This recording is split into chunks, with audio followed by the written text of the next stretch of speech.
And this is a video recording of Henrietta McCormack, longtime Subud member and regional helper. Henrietta, can you start by saying how you came into Subud? Yes. Yes. Can you hear me okay? Yeah. Yeah. I grew up in Subud. It was kind of handed to me by my parents. My mom was open first and then my father. And I was open when I was 18 in Chicago by Simone Feldman, and my mother was there for the opening. So really, I grew up in Subud. Do you remember much about your early experiences in Subud? Oh yeah, our home was a Subud home. It was like a revolving door. There were people coming and going all the time. It was very wonderful and just amazing. I loved it. I loved it when Subud people came to our home when I was growing up. And very special upbringing, actually, and very special parents. So can you talk a little bit about your mom and dad? Yeah, my mom was 2 feet into Subud, and my dad followed after her. And then all 5, myself and my 4 other siblings were all open. 2 of us are still doing the Nadi Han. The other 2 are not, and 1 is in the next world. He was doing Nadi Han. So it really was our life. It was my life. It was my parents' life. It was my life. And I felt so close to my parents. I was so thankful. If I was anywhere and my mom said, Subud people are coming, I'd go running home. I just couldn't wait. It's just the way it was. And I was so blessed. Yeah, very blessed. So do you remember any particular experiences that stand out from that time? Oh gosh, there's just so much. It was a different time, as we all know. I mean, I'm 65, and when I was growing up, people would just stop in. They might call like we're 2 minutes away, and my mom would be like, "Yeah, come on over." She would put on more food. It was a very natural feeling. Oh, we have plenty of places for you to sleep. Don't worry about that. It was very open and very warm, and there wasn't a lot of tension in the family I grew up in. It was very loose, and we had a lot of freedom. We were trusted by our parents to do the right thing outside of the home. But my home life was so wonderful that I didn't want to go out too much away from my home because I liked my home life. I was just very, very blessed that way. And I think all of us were. So have you had many experiences of being around Bapak? Yes. Let's see. Being around him physically, yes. Chicago, I think it was 77? No, or 76 maybe. Maybe 76 was the first time I was around Bapak. And I was at that time 20 years old. How old were you? So I think I was 20. I was thinking about getting married. Yeah, it started early for me. And I was wanting to marry a Vietnamese man who was in Subud. And Bapak gave me the blessings. Along with, he had a special meeting with the Vietnamese. So we were all in one small room with Bapak. And I asked Bapak to please bless my marriage that was going to come. And he did. To a man named Lucian Dang, D-A-N-G. And so that was around Bapak for that time in 77. the next time I was around Bapak was, I'm not really sure. I think it actually, back up for a minute. I was around Bapak before that in Wolfsburg, and forgive me, I'm not good with chronological order, but Wolfsburg first, the World Congress there. And that was wonderful. And I don't think, I think I was just opened. Yeah, I was 18. And then Chicago. And then what I just told you about, asking for Bapak's blessing for my marriage, which took place. But and then see the other times, oh God, I'm so sorry. That's a hard one for me. There was Chicago before that. I was in junior high. Forgive me, Chicago first when I was like a junior high age. Bapak was there, and then Wolfsburg, and then Chicago again, and in Toronto. And in Toronto, I was taking some food up to Bapak. It was just a wonderful feeling, and I put the food down. And without any words coming out of his mouth, he said, "Thank you, Hamida." And I was like, how can this man not say something that I can hear it? That was the first experience of that being. But the biggest experience I've had with Bapak was when my daughters were 1 year old. I think it was 1981 in LA.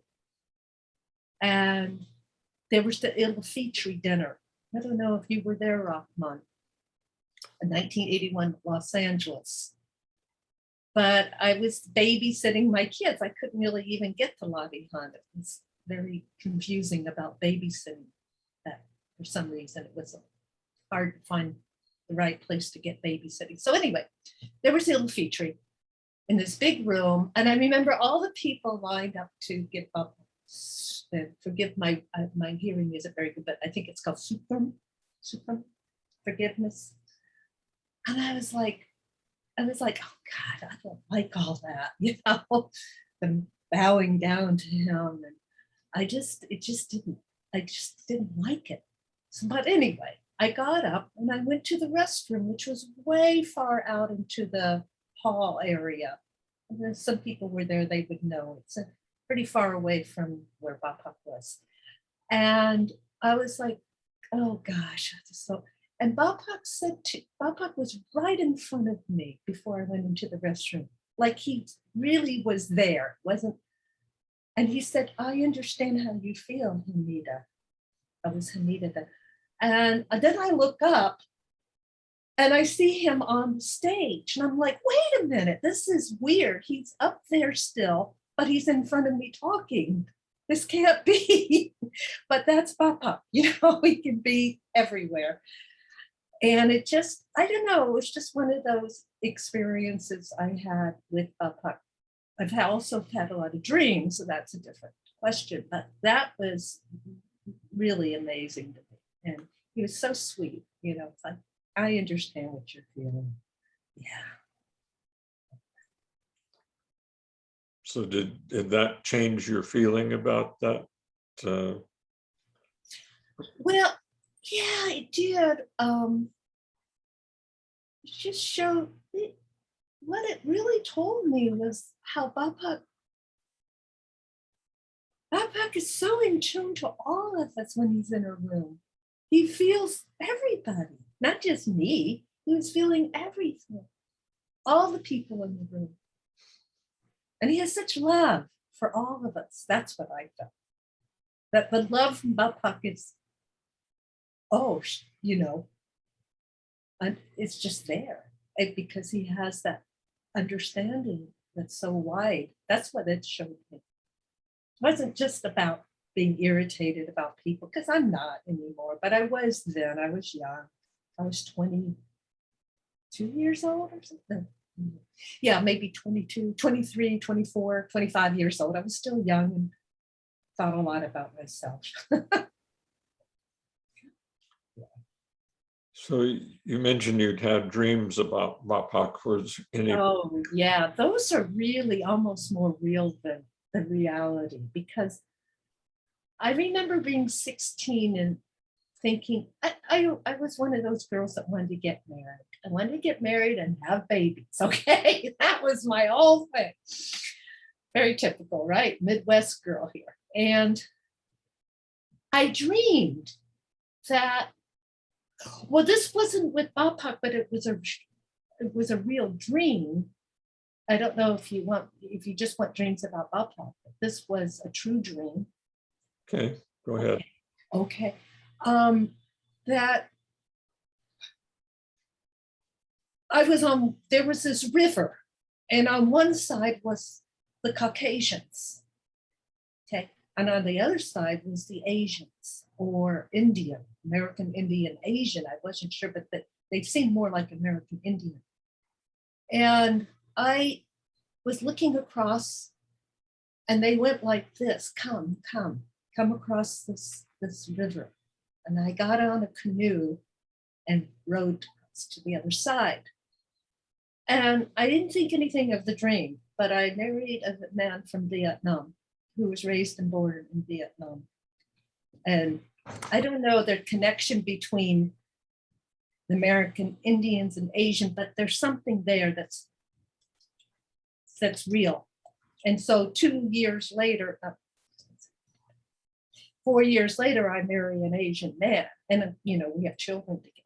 We got twins and stuff. So I thought that was a premonition dream. Also, I had a dream that I opened the window in my bedroom, and it was in February, cold as could be, but a nice branch came against my face, and this wonderful smell came in the window in this dream. That was California. So it was Asian and California, which happened as premonition dreams for me. I'm so sorry, I'm skipping around rock mode. When I was 16, Bapak came to me and he said, "Can you dance?" And I said, "Yeah, look at that. Can you dance from the inner in this dream?" And I said, "Yeah, I can dance." Or I didn't say yes, but I started this jig, like an Irish jig, where my legs were really up in the air. And he said, "That's dancing from the inner for you."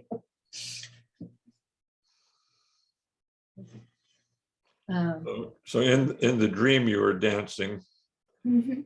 but And not in reality. but it was like Bapak was saying, like I was 16, he was saying something like a grandfather, like, "What do you like to do?" And I said, "I like to dance." And he says, "Can you dance from the inner?"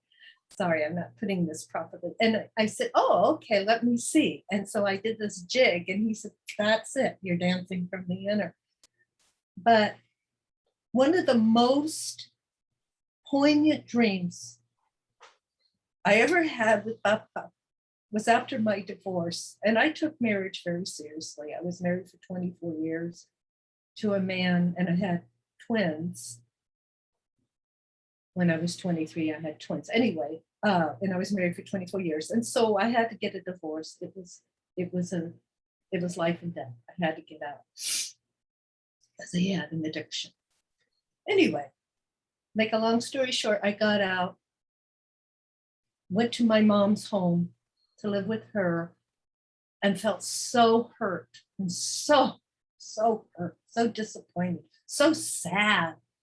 Well, I got a job at Starbucks, so that helped me get busy working there. But I came home from a 4:00 a.m. shift that went until 11 o'clock. I was exhausted and I felt so sad. I couldn't even cry. I was so tired. And I lay down and I said, "God, I'm just so sad. I'm so sad." And I went to sleep. And Bapak came, and in this dream, it was an auditorium with lots of Subud people, all dressed really nice, waiting for Bapak to come on the stage to talk, just like how it kind of really is sometimes, yeah. And I'm sitting there going, "Okay, all right, okay." Not really, just with my old Starbucks clothes on and everything, nothing fancy. And he came up behind me in the dream and sat next to me and put his arm around me and said, it's going to be okay, Hamida. It was Hamida. Everything's going to be okay. Well, I woke up from that dream and the sadness just went away. It's just like he really was there in that dream. He really comforted my heart that was feeling failure, feeling hurt, feeling rejected, feeling poor, because I owed a lot of money from the gambling situation. Anyway, I can just only tell you that dream really was real with Bapak. Yeah. Okay. Sounds like you had a good experience there.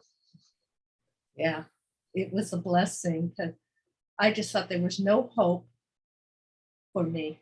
I felt I had no hope to being happy again. That's the way I felt when I went for that. When I got home from work, I was exhausted. Starbucks can be pretty demanding physically, and I was exhausted. I just thought, I don't know what this is about, God. I don't understand. Why is this happening to me? But Bapak's arms around me, like personally with me, saying, it's okay. Everything's going to be okay. You're going to be fine. And he patted me, and that was that. Somehow I just kind of moved forward, and I did Ramadan that year, and I asked for my husband to come if it's supposed to be, and if it's not, then have me be a happy single. And then I met Simone. So he was doing Ramadan that year too. So Must have been kind of a different kind of experience to be with a Vietnamese man. It's a lot of culture shock in that. Yes, thank you. This is another long story. My parents, being who they were, so progressive people. I mean, this goes back to my mom. I mean, the Quakers did not want to bring over any of the Vietnamese during that war. Okay, they wanted to bring over the Dutch. And my mom said, no way, I'm going to do it by myself. So my mom, through Subud, got two of the Vietnamese people over to live with us. It was wonderful. And they lived in our home. And of course, Vietnamese know Vietnamese. And that's how I met my husband, my first husband, Lucian Day. And he dated me with great care. And oh my God, he was so catering and loving, and loved my family. And it was such love and respect there that I thought, I just can't say no to this. So I said yes to his proposal for marriage. And I don't regret it. Regardless, I have these beautiful Amerasian children. They're very pretty and doing okay in this world. And yeah, it was a rough marriage. Oh, yes, the cultural differences, absolutely. Tons of cultural differences. That's why the thing with Simone so easy, because we have similar ancestral background. But with Lucian, it was like, I just was like, okay, whatever you say. His family lived with us, which was very uncomfortable sometimes, but that's the way the Asian people are. You always bring he brought his family over.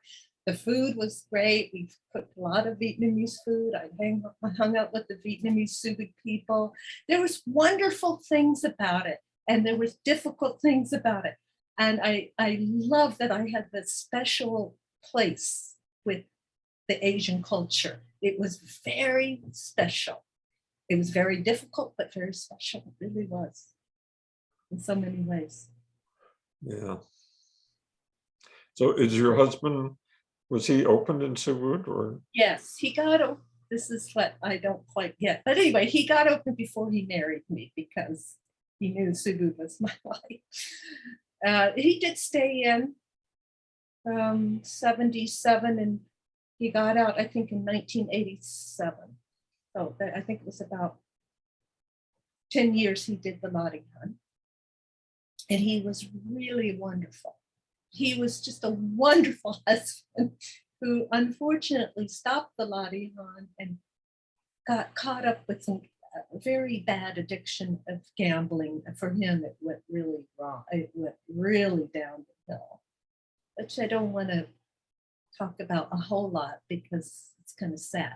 But while he was doing the Lottie Hunt, he was the kindest person I could ever be with. Very kind, very sweet, very loved his children. So there was a big difference when he stopped the Lottie Hunt and went his own way. And for whatever reason, I think it was ancestral. That's what he said. So is he still alive? Yes, he is. Okay. And how about your relationship with your children? Been strained. It's been a strain because I left I left in 2001, I believe, from San Francisco, and I received with the helpers that I need to go. And I left them with him, and he had a gambling problem. This gambling problem is not a small thing. He really, really messed with them financially. That's a reality. That's not gossip. That means one of the daughters right now has never recovered from what her father's done to her. She's a very victimized person. She's persecuted by everybody. And even her sister calls her and says, "You came over and you smashed my glasses, and Stacy hasn't even been over there at all."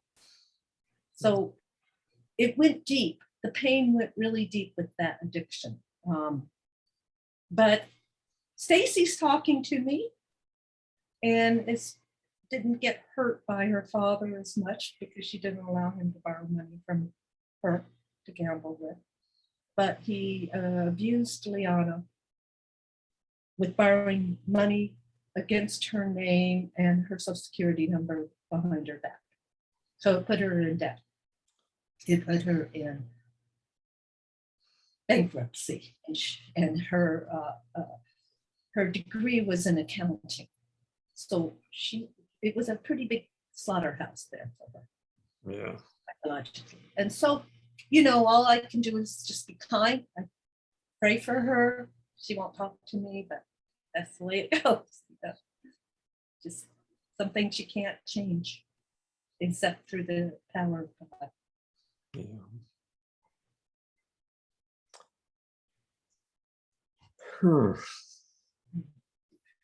What else? Oh, I tell you, if you want to know what I'm so grateful for, of course, somebody, but more my mom. If you want to get on a subject that is huge for me, is having the mother I had, and father too, but mainly my mom. She was so loving, so big-hearted, so kind to me and to the Subud people.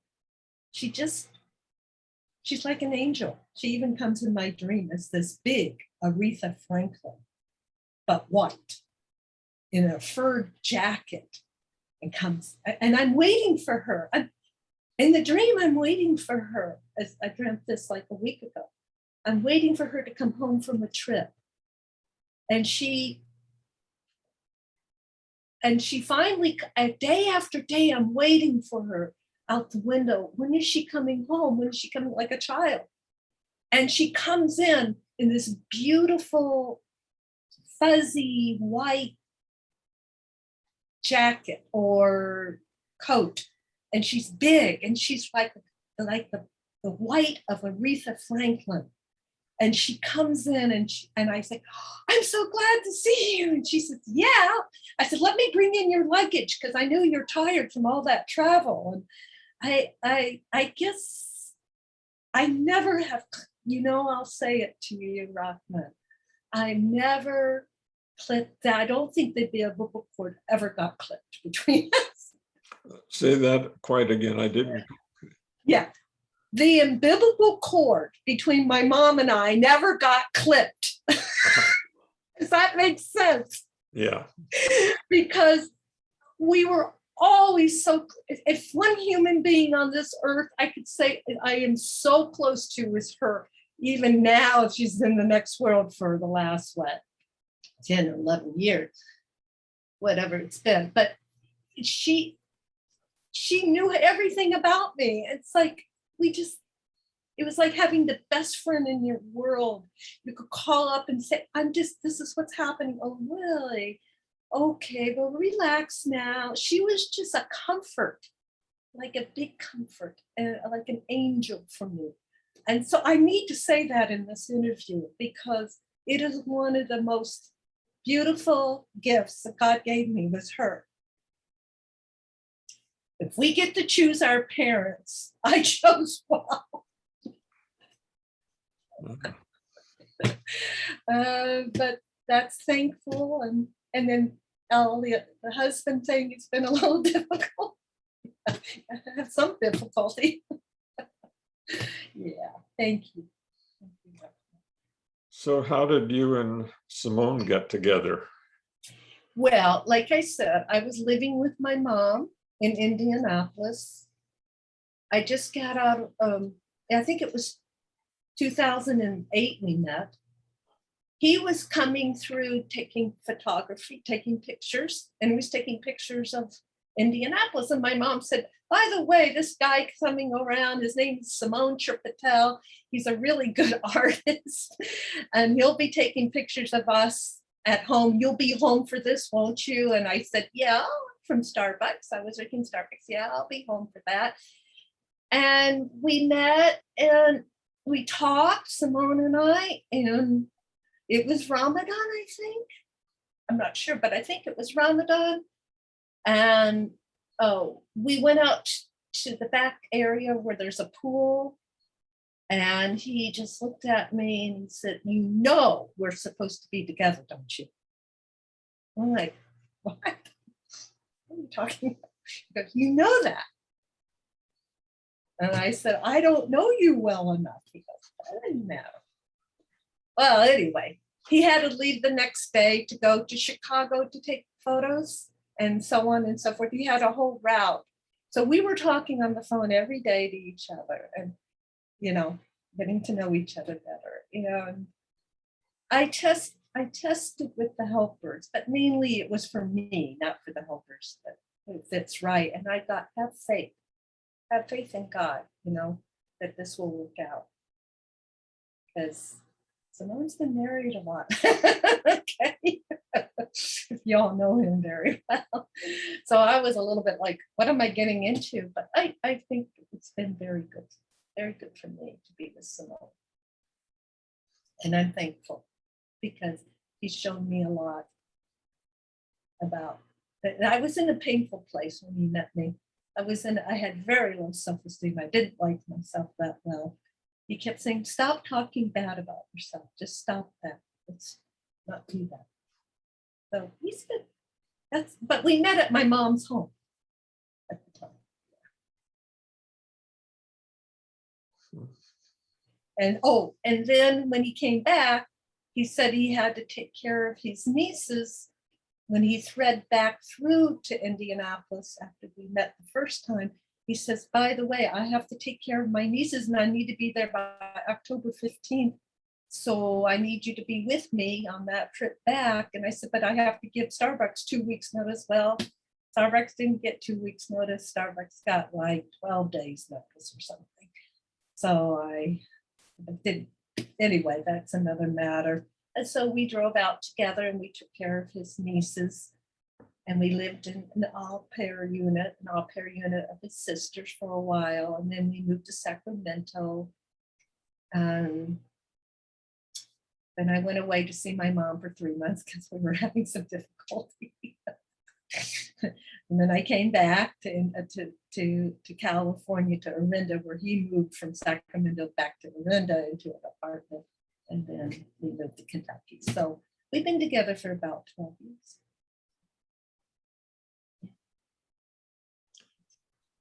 So how is your your feeling about the progress of Subud right now. You mean the future, Rahman? Is that what you Yeah, mean? I'm yeah, sorry. yeah, the future of Oh, Subud. future. Oh, you know, I don't really know. I have ideas that are fuzzy. You know, sometimes I'll get an idea and I'll think, I don't know if that's coming from my heart and mind or if it's something real. I don't really trust myself that way yet. But I feel,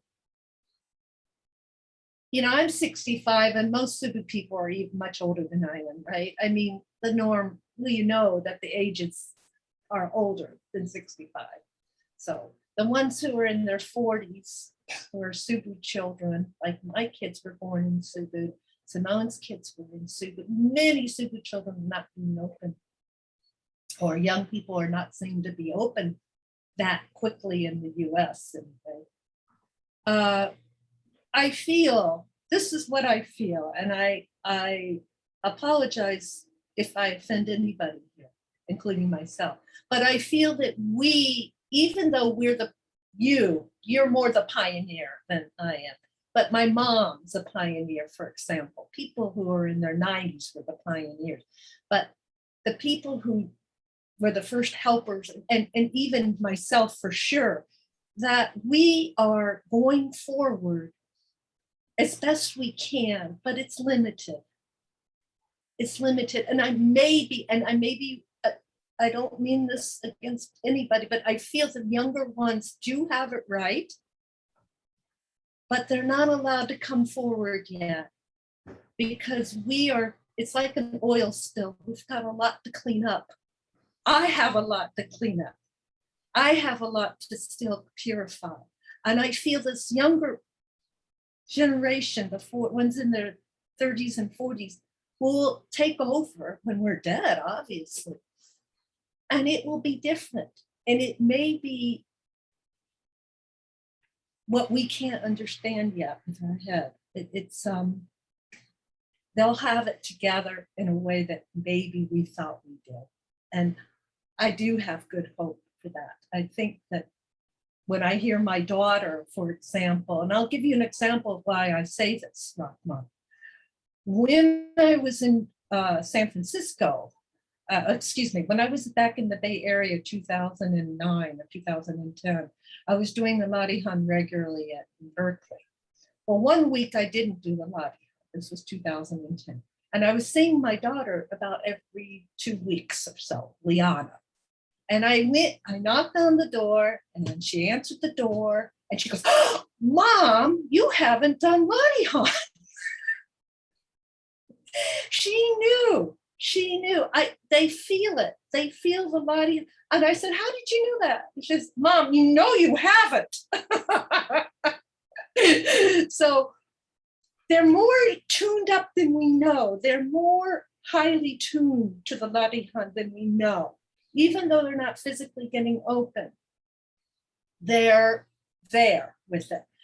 Same thing with with Simone's daughter, Aliana, is very tuned to the Latihan, even though she hasn't been physically opened yet. So on my feeling is that it's very big, but it's not showing in the numbers yet. Maybe later. Mhm. Good point. Have you done the Ramadan fast very much over the years? Off and on. This year, to tell you the truth, I just didn't do it, except that I didn't eat out. That was my Ramadan. And I know that sounds silly, but for me, it really was hard to say, don't eat out. I like eating out. That's my favorite thing. And so I said, well, let's just see what happens if you don't eat out. And so I've been doing my food at home and it's been better. And I've done the full Ramadan many times, the full fast, no drinking, eating. But yeah, it's a very special month. I feel that God is still gracing me And even though I'm not doing the full Ramadan, maybe because Simone's doing the full Ramadan and I'm ciphering off of him. I don't know. My brother's doing the Ramadan, David, fully. And yes, it's a blessed thing to give up those outer pleasures and for a while. But yeah, I did what I thought was right to do this year, which was to give up and talking on the phone. I really have just completely not talking on the phone to a lot of people because I feel that I can get kind of unnecessary chatty. Mm-hmm. Yeah. How about world congresses? Have you been to any of the world congresses? Yes, thank you. The let me think. The World Congress in Wolfsburg. I think that was in 77. 75. Thank you. 75. I went to that World Congress, and let's see, that was wonderful. I was just open. Anyway, I think I was 57. Yeah, I was just open in Subud, so it was a nice experience to do Ladihan with all the international people from different cultures and different regions. I like that. But I think other than that World Congress, I don't think I've been to I've been to a lot of congresses, but that's probably the only World Congress I really have attended to, gone to. Yeah, was the World's World. But I've been to a lot of congresses in California, nationals and stuff. So what year were you opened? See, 57, 71, 72. 1975. So February. when Bapak passed away in 1987, do you remember that event and how you felt at the time? Oh, yes. Oh, yes. I was really into Christianity at that time. I think my daughters were 7 years old. It was 1980. He died in 1987, right? I mean, 87, yeah. Yeah. And I was taking my daughters to church nearby. And I just remember walking down the street. And I don't know if this has to do with Bapak or not, but I was saying things like, there was a prayer that, and I can't remember the prayer now. It was it'll come back to me maybe, but it had to do with Jesus and how he, I'd say I'm drawing a blank, but something about everlasting life, that type of feeling, like there's this, and I don't know if that has, but then I got a call from Nicholas Lundell. I don't know if you remember him, Nicholas Lundell, who actually did come over and do special Ladihan with my husband while he was gambling. And that, so when they received that, it was ancestral affirmation. God bless him. Anyway, so when I got the call, I just was like, oh gosh, she's gone. God. Oh, I'm gonna miss him. That type of feeling. But it didn't go on for very long. I thought, okay, he left us with all these talks and he did what he needed to do. I mean, I didn't go on grieving or anything. Just a little sad for a while. Yeah.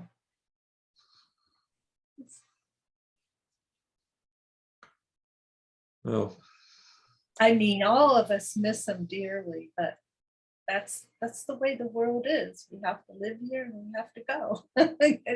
He's human. God bless. Look what he left us. He left us gold. He left us honey. He ate the thing that is really real and beautiful. And physically was tired and needed to go to the next one. Anyway, that's my sorry, forgive me. Well, I don't have any more questions, but is there anything else you would like to add or talk about? So I just want to say thank you for doing these interviews, Rahman, taking the time and energy to do this, and may it be for all the best for all of us. And I've really enjoyed, and I'm not just saying this to be nice, I really have enjoyed watching the videos of my Subud brothers and sisters sharing their experience of coming to Subud and their experiences in Subud. And it's a great thing. And I'm very honored to do this with you and to have this interview and hopefully to share all our real feelings about our experiences. Thank you. Thank you for doing it. God bless. Thank you. Thank you for having me. And I'm very thankful. Even all this technology now and everything, I guess, has a really good side to it. Okay. Even though we can't meet in person as much or very little. Yeah. So, but we're still connected. We're still connected in the Ladihan. And I got that even over the phone. I still feel a Ladihan with my Subud brothers and sisters. God is so gracious. Thank you.